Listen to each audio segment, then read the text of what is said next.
Your suggestions in your last letter warn me that it is high time that I speak to you fully about the painful subject of prayer. You may have spared the last comment that my advice about his prayers for his mother proved singularly unfortunate. That is not the sort of thing that a nephew should write to his uncle, nor a junior tempter to the undersecretary of a department. It reveals an uncomfortable desire to shift responsibility. You, Wormwood, must learn to pay for your own blunders. Now, the best thing, where it is possible, is to keep the patient from the serious intention of praying altogether.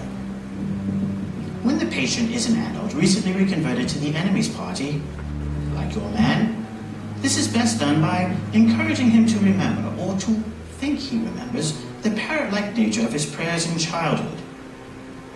In reaction against that, he may be persuaded to aim at something entirely spontaneous, inward, informal, and unregularized. What this will actually mean to the beginner will be an effort to produce in himself a vaguely devotional mood, one in which the real concentration of will and intelligence have no part. One of their poets, Coleridge, has recorded that he did not pray with moving lips nor bended knee, but merely composed his spirit to love and indulged a sense of supplication. That's the type of prayer that we want. And since it bears a superficial resemblance to the prayer of silence, as practiced by those very far advanced in the enemy's camp, clever and lazy patients can be taken in by it for quite a long time. Finally, I wonder that you would inquire whether it is essential to keep your patient ignorant as to your existence. This question, during this present phase of the struggle, has been answered for us by the High Command. Our policy, for the moment, is to conceal ourselves. And this has not always been so. We really are faced with a rather cruel dilemma. When the human disbelieves in us, we lose all the pleasing results of direct terrorism, and we make no magicians. On the other hand, when they do believe in us, we cannot make them materialists and skeptics. At least not yet.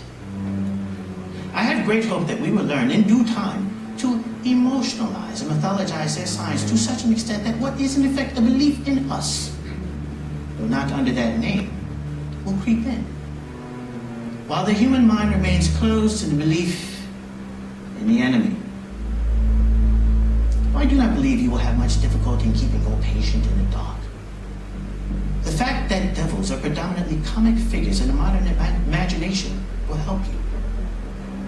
If any faint suspicion of your existence should creep into his mind, suggest to him something in red tights, and persuade him that, since he cannot possibly believe in that, he therefore cannot believe